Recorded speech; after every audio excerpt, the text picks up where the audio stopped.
Hello, hi dear students.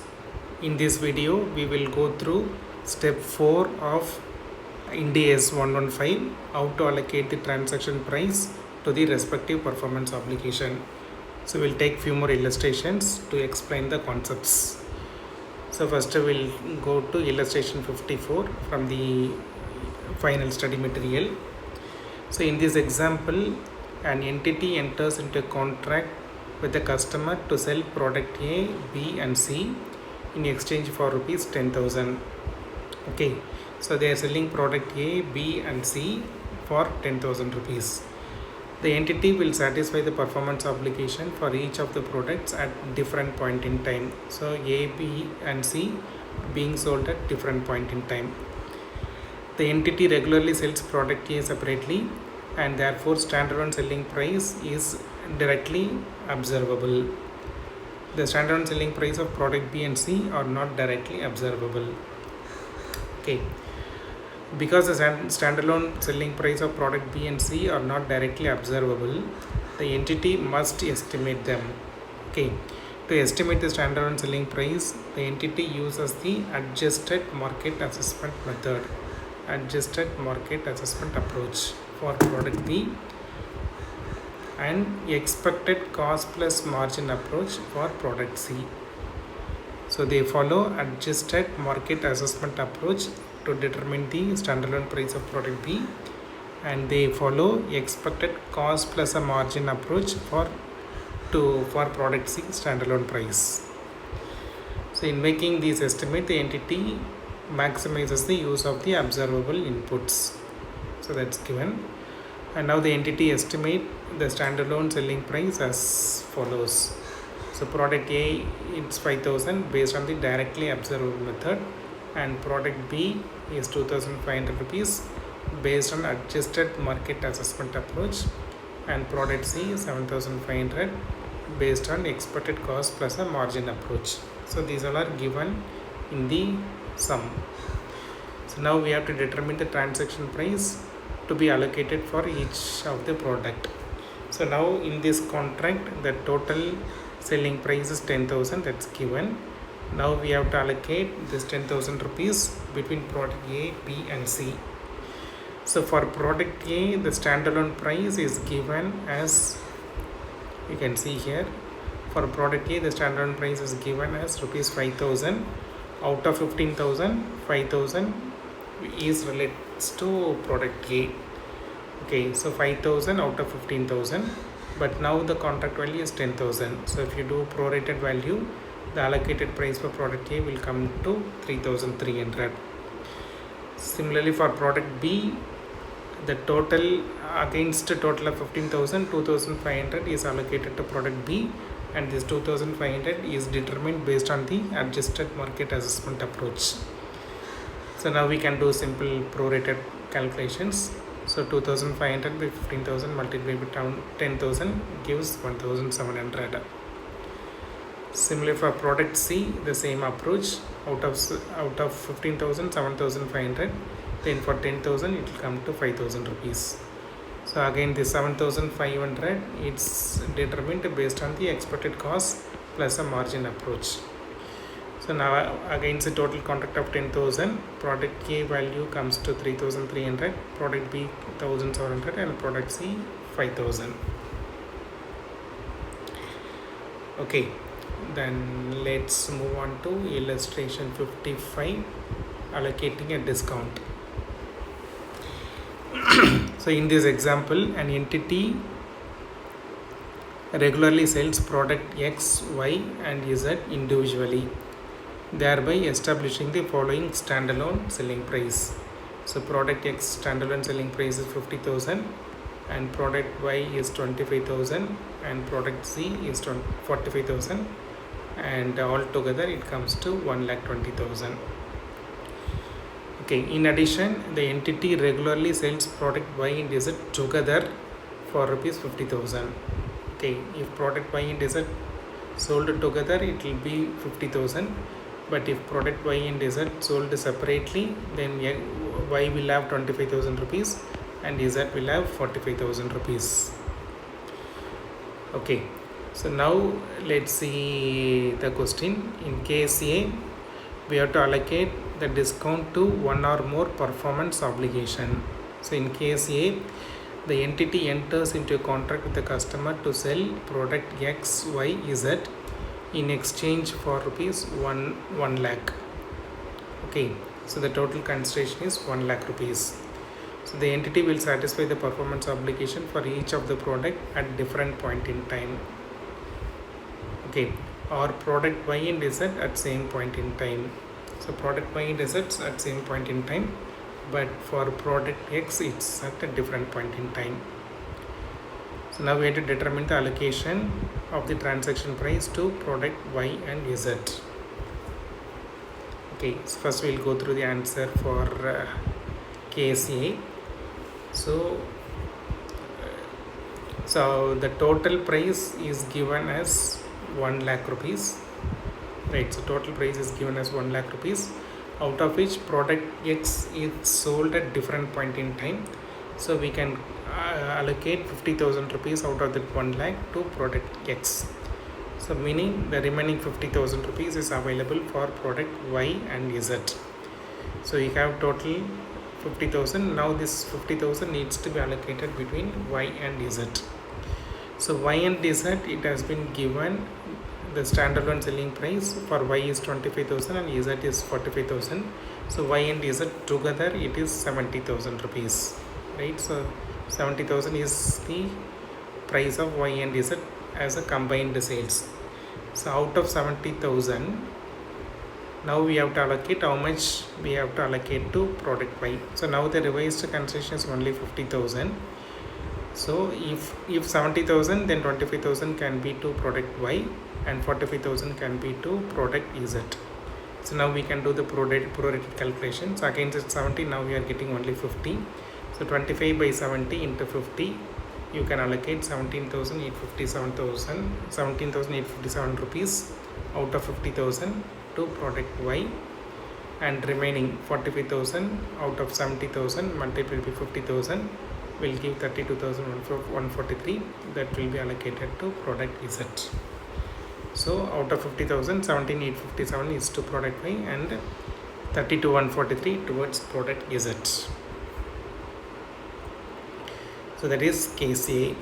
Now we'll go to case B. In case B, its residual approach is appropriate in this case.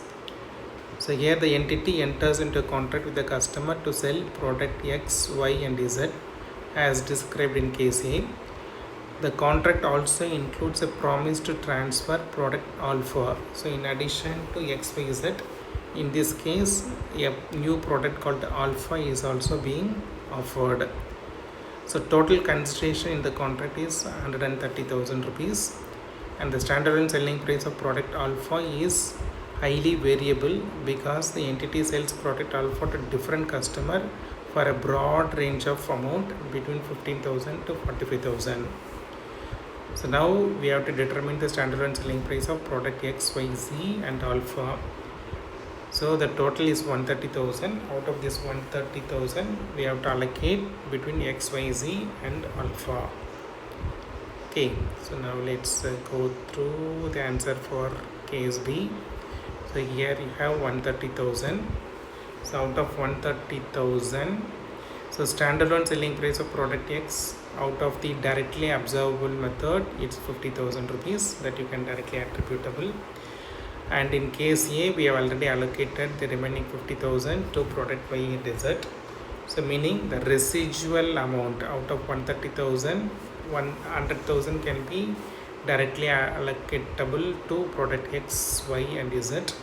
So you are left with only 30,000 rupees. So that leftover value can be now allocated to product alpha. And you can also confirm this 30,000 is within this limit 15,000 to 45,000. So 30,000 looks reasonable amount to be allocated to product alpha.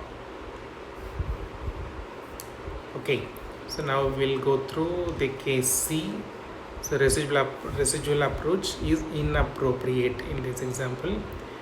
Okay, so we'll take the same fact as in case B and apply to case C also. except the transaction price is 1,05,000 instead of 1,30,000. Okay, so which means there is a drop of almost 25,000. So if we go for residual approach, initially in case B we have allocated 30,000 to product alpha. So from 30,000, if you reduce this 25,000, you will allocate only 5,000 to product alpha, and 5,000 is not within the range. So the residual approach may not be suitable in this example. Okay, so which means we'll have to allocate the reduction, this discount of 25,000 to all the products. So let's see how the working comes to. So here you have 1,05,000. So there is a discount of 25,000 rupees that needs to be allocated to all the product X, Y, Z and product alpha. Okay, if you do the prorated calculation, so you will have only 45,000 to product X and 45,000 to product Y and 15,000 to product alpha. So this 15,000 we have taken being the minimum price in the range given. So you can see the range given here between 15,000 to 45,000. So we can take as an assumption, we can take 15,000 to product alpha, which is a minimum one, because the other products are being discounted. So you can take the minimum price for alpha. So out of 1,05,000, 15,000 to alpha, so you have remaining 90,000. So 90,000 you can allocate between product X, Y, Z. So it's also on the prorated basis. Okay, 45,000 and 45,000 to product X, Y, Z. Okay, so here we are using the relative standalone selling price, and you can also refer to para 73 to 80 of Ind AS 115, which provides this logics. Okay, now let's move on to the next example, allocation of variable consideration. So in this example, an entity enters into a contract with the customer for 2 intellectual property licenses. There is license A and license B, which the entity determines to represent 2 performance obligations, each satisfied at a point in time. Okay, the standalone selling price of license A and license B are 16 lakh rupees and 20 lakh rupees respectively. The entity transfers license B at the inception of the contract and license A 1 month later. So these are the assumptions given in this example. Now let's see the case A. So case A is based on variable consideration allocated entirely to one performance obligation. So we'll see how this works. So in this case, the price stated in the contract for license A is fixed at rupees 16 lakh rupees, and for license B the consideration is 3% of the customer's future sales of the product that use license B. So for license B the consideration is fixed at 3% of the future sales of the products being sold by the company. Okay, so for purpose of allocation, the entity estimates its sales based royalty in the variable consideration to be 20 lakh rupees. So the royalty is estimated to be 20 lakh rupees. Now let's see how the transaction price to be allocated in this case. So we'll go to the answer for case A. Okay, so here to allocate the transaction price, the entity considers the criteria in paragraph 85 and concludes that the variable consideration, that is the sales based royalty, should be allocated entirely to license B. So the entity concludes that the criteria are met for the following reasons. So let's go through the reasons why the entire consideration should be allocated to license B. So the first consideration is the variable payment relates specifically to an outcome from the performance obligation to transfer license B. that is a customer subsequent sales of product that use license B. So the royalty have been received based on the subsequent product sales, and the royalty value comes to 20 lakh rupees, and they have also initially estimated the royalty value to be 20 lakh rupees, and the actual is also 20 lakh rupees. So the entire sales consideration can be allocated to license B. Okay, that's one justification. And second is allocating the expected royalty amount of 20 lakhs entirely to license fee is consistent with the allocation objective in paragraph 73. So you can also read paragraph 73 of Ind AS 115. So this is because the entity's estimate of the amount of sales based royalty 20 lakh rupees approximates the standalone selling price of license fee. So the estimate approximates to the standalone selling price of license fee. That's and the final and the fixed amount of 16 lakh approximates to the standalone selling price of license A. Okay, so there is a fixed amount that is allocated to license A, and the variable amount of 20 lakhs that approximates to the standalone selling price of license B. So the entity allocates 16 lakhs to license A. This is because based on the assessment of the fact and circumstance relating to both license, allocating to license B some of the fixed consideration in addition to all the variable consideration would not meet allocation objective as referred in paragraph 73. Okay. Now let's move to case B. So in case B, the variable consideration allocated on the basis of standalone selling prices.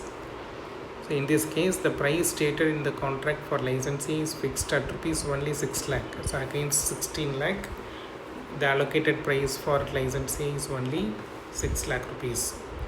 And for license B, the consideration is 5% against 3%. Now it is 5% of the customer's future sales of the product that use license B. The entity estimate of the sales based royalty is rupees 30 lakh. So against 20 lakh, now it is 30 lakh. So here licensee is transferred 3 months later. Okay. So the royalty due from the customer first month of sales rupees 4 lakh. Okay, we'll see how the price to be allocated in case B.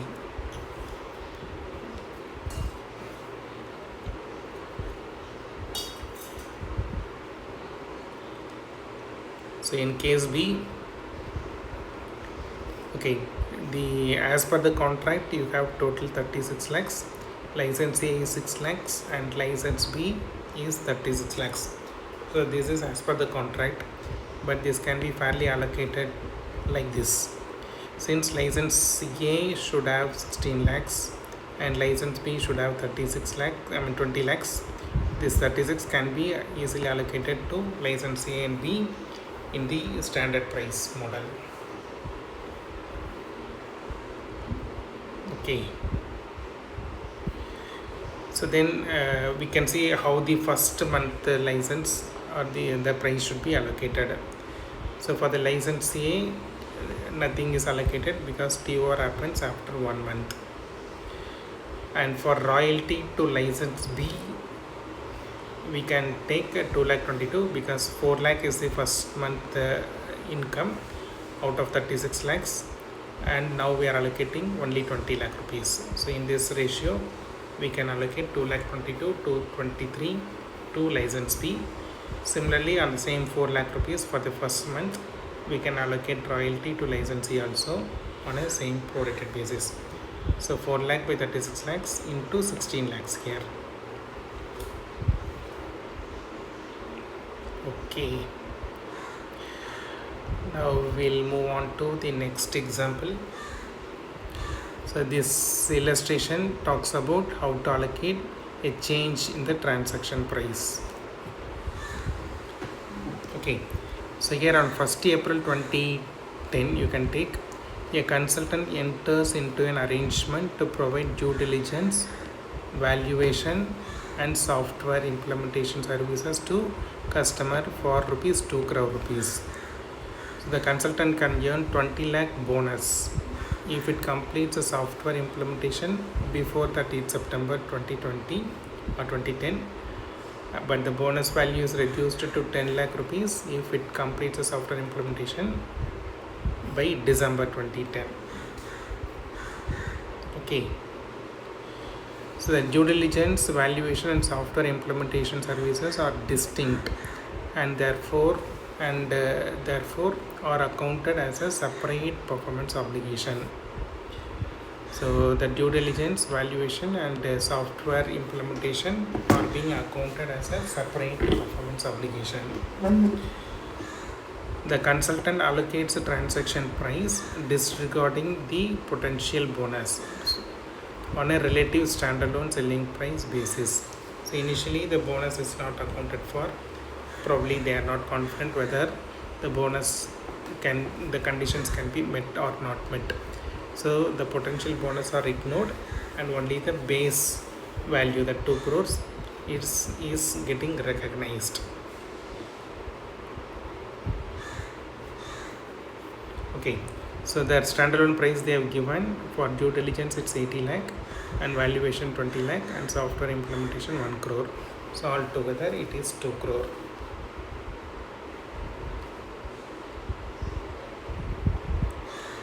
Okay, then at contract inception, the consultant believes it will complete the software implementation by 30 January 2021. Okay, after considering the factors in Ind AS 115, the consultant cannot conclude that a significant reversal in the cumulative amount of revenue recognized would not occur when the uncertainty is resolved, since a consultant lacks experience in completing similar projects. As a result, the consultant does not include the amount of yearly completion bonus in its estimated transaction price at contract inception. So which means that 20 lakhs or 10 lakhs bonus is not getting recognized, only remaining 2 crore it's getting recognized.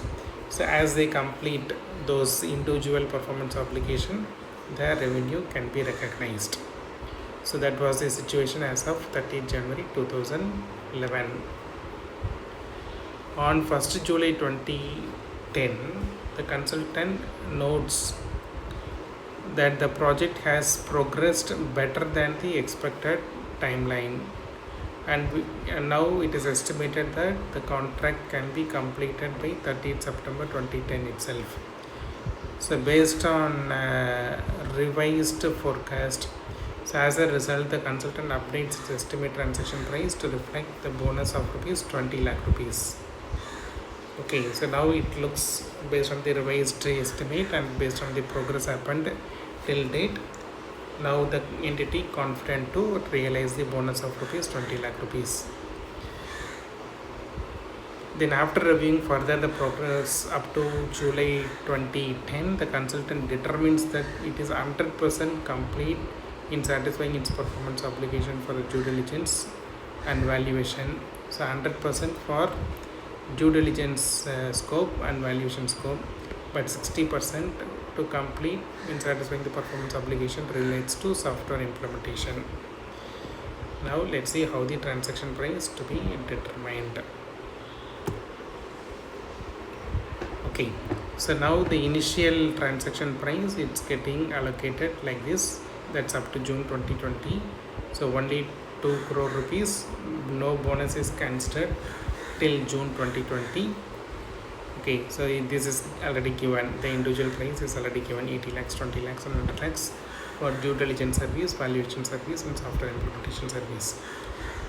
Now from July 2020, it's given that 20 lakhs of bonus can be included into the price. So now we'll have to make a prorated calculation. So you can increase 10% to each of the price. So for due diligence, the revenue can be recognized at 88 lakh rupees, valuation service 22 lakh rupees and software implementation 110 lakh rupees. Okay, now let's move on to the next example.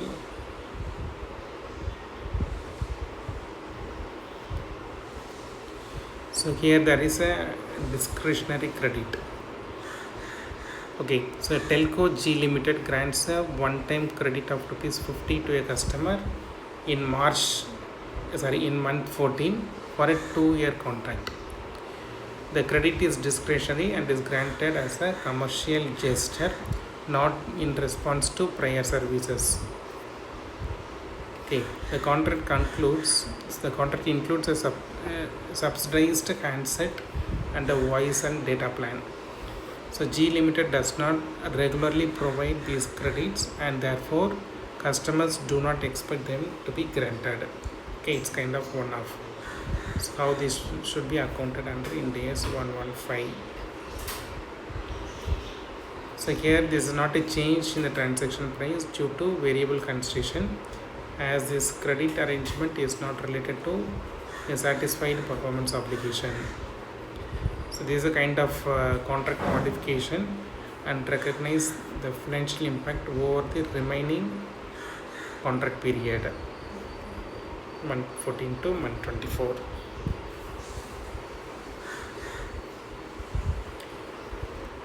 Okay, now let's move on to the next example.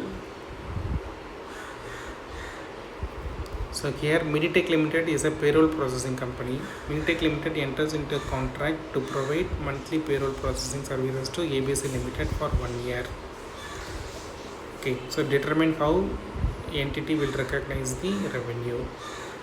So here revenue to be recognized on a monthly basis, as the obligations are met on a monthly basis. Simple.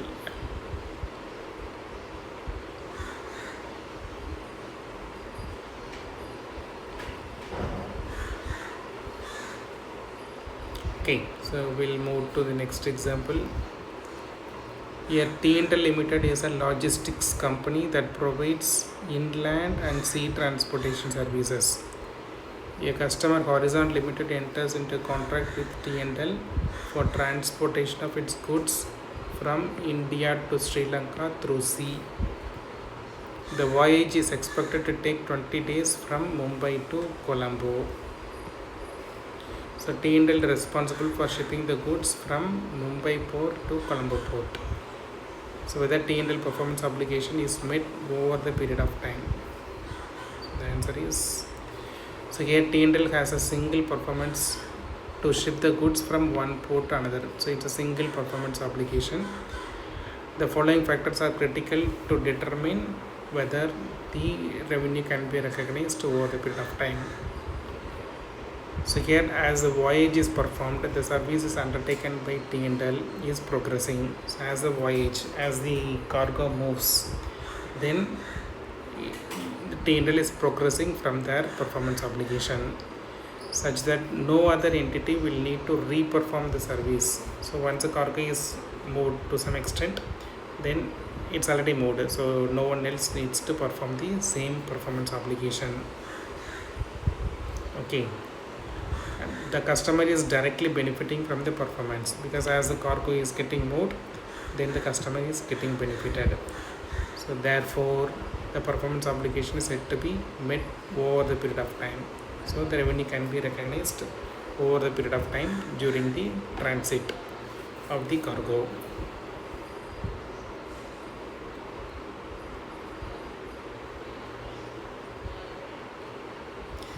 Okay, we'll move to the next example.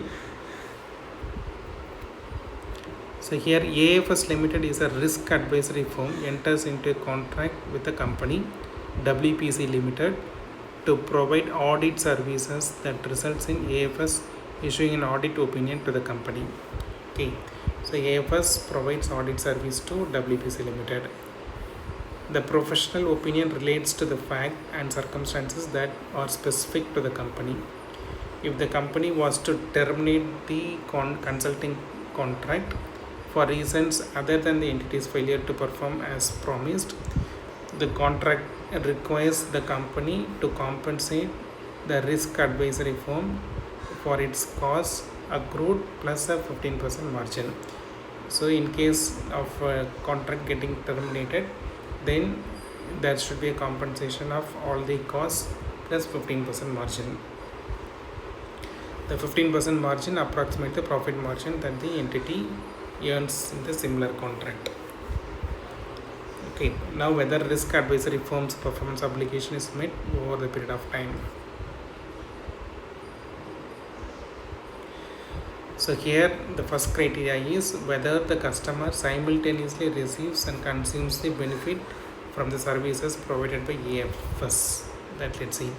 So here company shall benefit only when the audit opinion is provided upon completion. So till such time the customer is not getting any benefit from the services. And in case the contract was terminated, any other firm engaged to perform services will have to substantially re-perform. Okay, so what are the services being provided by AFS cannot be used in case of contract termination, and the new company needs to re-perform entirely. Hence, this condition is not met. And criteria B is an asset created that customer can control. So this is a service contract and no asset is getting created. So this condition is also not met. Then third condition is no alternate use to the entity. No alternate use to the entity and right to seek the payment. So here maybe this criteria is getting met because the entity is having the right to seek the payment in case of contract termination. So since this condition is met, so we can consider or we can conclude that the performance obligation is met over the period of time.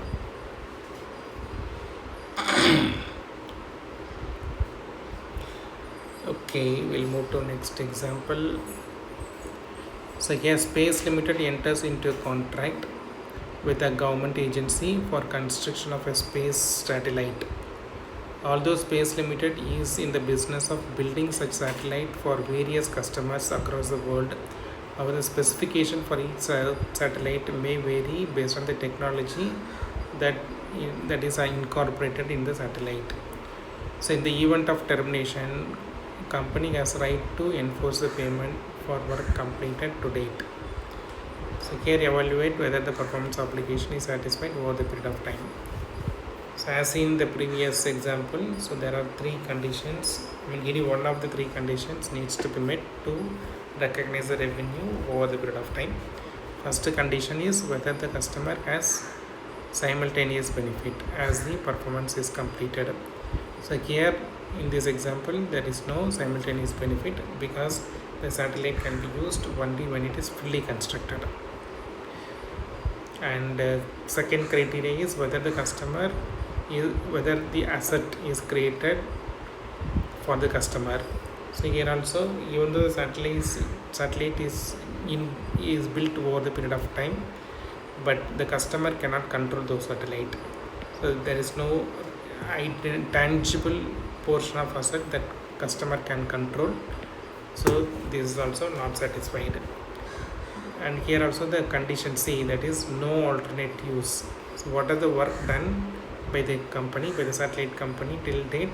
There is no other alternate use. It has to be sold only to this customer because it's customized satellite. Okay, so no alternate use and the entity has a right to secure the payment. So here also there is a right to secure the payment that's given in this example. So we can conclude this criteria is met.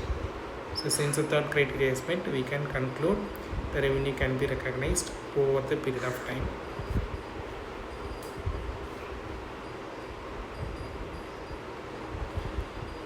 Okay, so let's move on to the next example.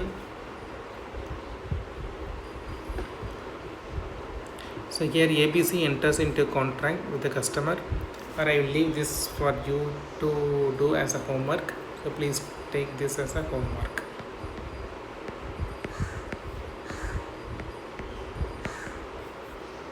Okay, so then I will move to next example. Yeah, I have also kept this is for your homework. So please read and then do this as your homework.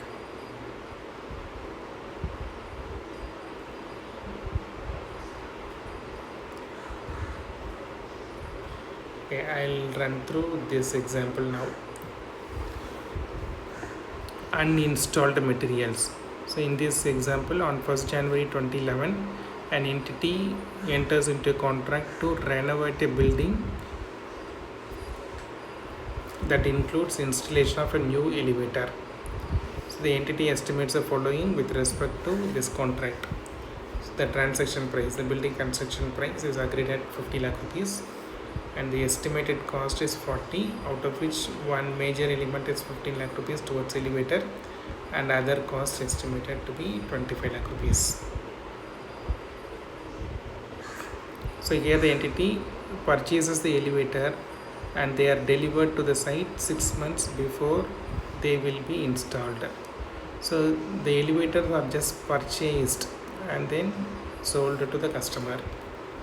Okay, so which means the revenue for elevator can be 15 lakh rupees because it's just a traded item, and the profit of 10 lakh rupees, that is 50 lakhs minus 40 lakh, 10 lakh of rupees profit should be allocated to other cost and not to elevator. So that's the key from this example. So you can also see here as the answer. So here the total transaction price is 50 lakh rupees and cost of elevator is 15 lakh rupees, which means the remaining price is 35 lakh rupees.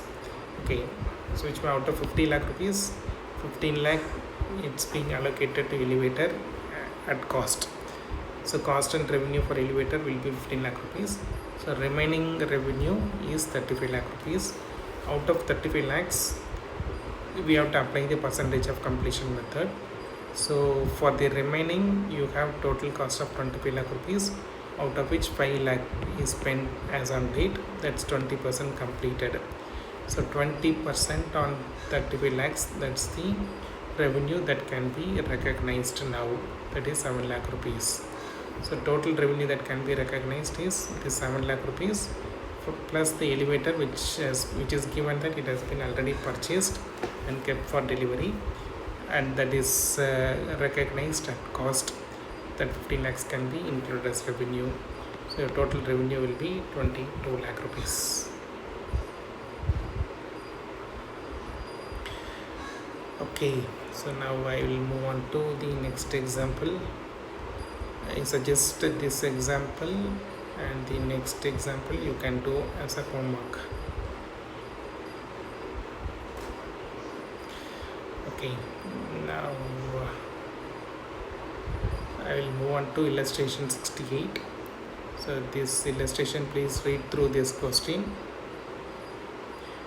and the summary of the question here is there is a contract to sell the machinery and spare parts, and that took a lead time of 2 years.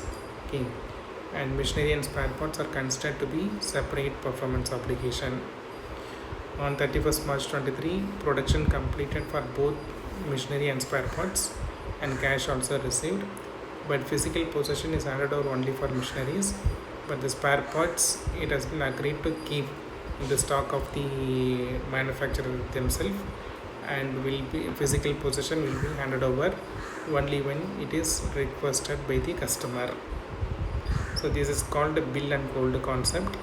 So for bill and hold concept, the revenue can be recognized if these 4 criteria are met. Okay, so first criteria is, so the reason for the bill and hold arrangement must be substantive. So here it is substantive because the customer has specifically requested the entity to store the goods in their warehouse owing to close proximity to the customer's factory. So there is a substance. And second, the product must be identified separately. So here in this example, the spare parts are stored in a separate warehouse in the manufacturer entity. So this can be specifically identifiable. Third condition is the product currently must be ready for physical transfer. So here also they said the manufacturing is completed and paid for it, so it's ready for delivery at any point in time. And fourth criteria is the entity cannot have the ability to use the product or direct to any other customer. That's also given because they also got paid. So it's only stored on the customer's behalf, and the manufacturing entity does not have any right to redirect to any other customer. So that's also met. Since all these above conditions are met, the entity can recognize the revenue on bill and hold basis.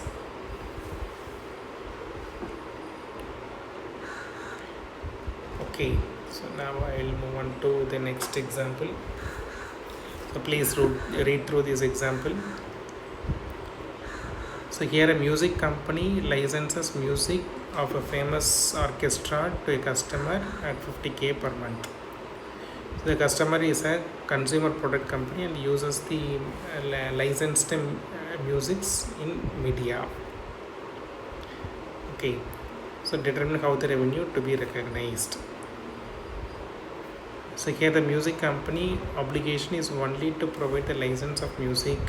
So the obligation is only to provide the license and does not have any other impact that the customer is going to use the music.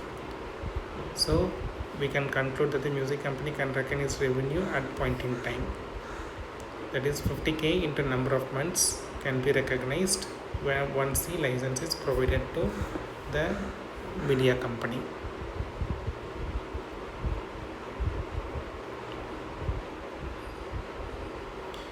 Okay, so this I suggest you to take as a homework.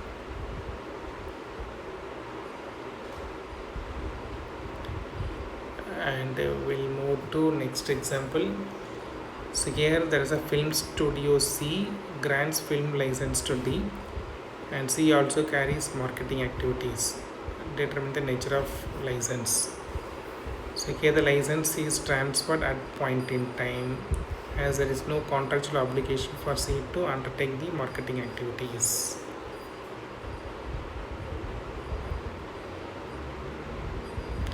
Okay, we'll move on to the next example. Here sports team D licenses its name and logo to M for 3 years. How to recognize the income in D's book? That is scenario 1. So D can recognize the license income over 3 years because M can benefit from the license over 3 years.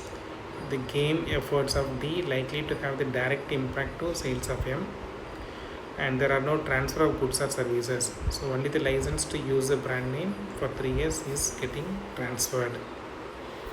That is scenario 1. And in scenario 2, if a D is a defunct company, defunct sports company, and B takes the license for settlement with P, not PO, with P, which has used the brand without permission. Okay, in scenario 2, here the revenue to be recognized at point in time because there is no specific benefit that M can derive from the license over the period.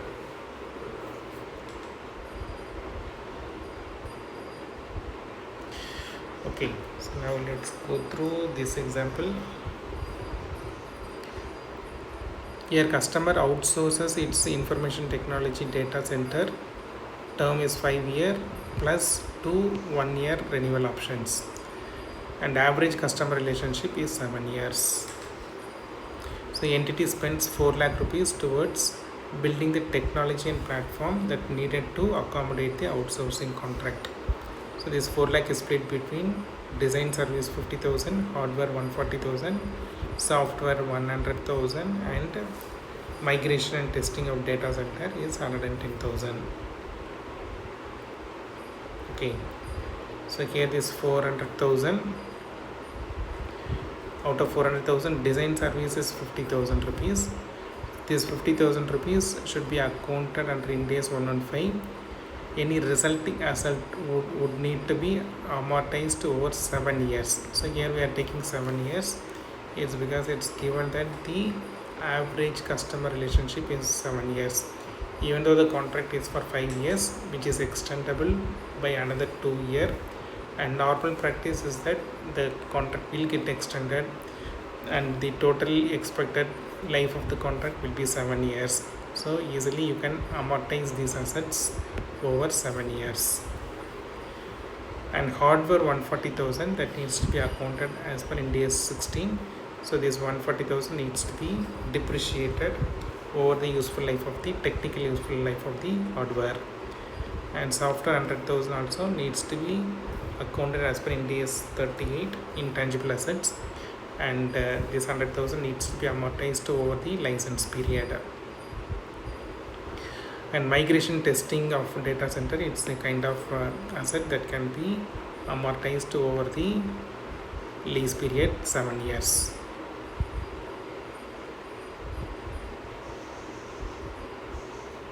Sorry, not lease period, license period 7 years.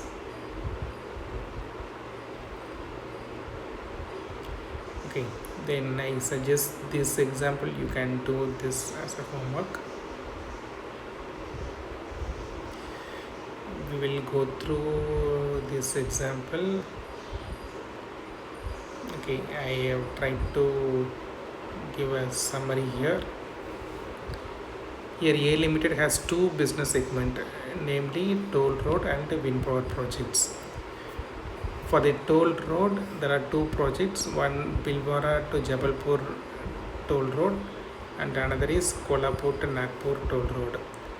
For this Bhilwara to Jabalpur, the estimated cost for the construction is 100 crore and fair value of the construction work is 110 crore and guaranteed cash flow from government is 200 crore. So this 200 crore, it's for the construction as well as for the operations.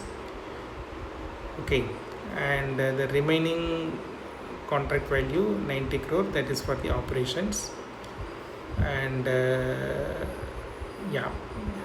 they have also recognized 15 crore as the revenue as on date as interest income.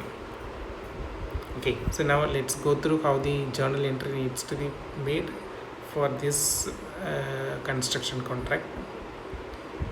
Okay, then we'll go to the next project. So for this project, during construction phase, these are the two journal entry we have to make. So one, we have to debit the financial assets and credit construction revenue, which means you can recognize the revenue based on the fair value of service construction activity that's given at 110 crores. So that's how the revenue is recognized during the construction phase. Okay, then the cost to build the road is given at 100 crores. So as this 100 crores are spent, we can debit the P&L account because already you have recognized revenue. So all the construction costs can be debited to P&L and the bank account can be credited when paid. Okay, so these are, again we have put the entry on a holistic basis, but this needs to be done as we incur the transaction. Then during the operating phase, we can further recognize the revenue. So here the interest income is given at 15 crore rupees. So for this 15 crore, we can debit the financial asset and credit the finance revenue or the interest income by 15 crore rupees. And the remaining operating phase revenue is 75 crore. So it's given total 90 crore, 90 minus 15, 75 crore. This also can be recognized revenue by debiting to financial assets as we do the operating service. Okay, then finally when the entity receives the payment, then the bank account will be debited by 200 crores and the financial assets will be credited by 200 crores. So at the end you can see all the financial assets, the debit is 200 crore and credit is also 200 crore. So all the work done, now the full revenue is recognized and also fully realized up to 200 crore rupees. Okay, so this is for the first project. And second project Kolhapur Nagpur, it is given that the estimated cost is 110 crore, fair value is 200 crore, and cash inflow, there is no defined cash inflow. So the cash inflow will be received over the operating period as a kind of toll fee to be received from the end customers who are going to use the constructed roads. Okay, so here I have also given the tip. So in the first example, the financial asset is getting created. It's because you have the defined revenue. In the second example, we cannot create the financial asset. Instead, we have to create intangible asset, because there is no defined revenue. Here there is only license to operate, and the revenue is contingent upon the usage of the road, constructed road.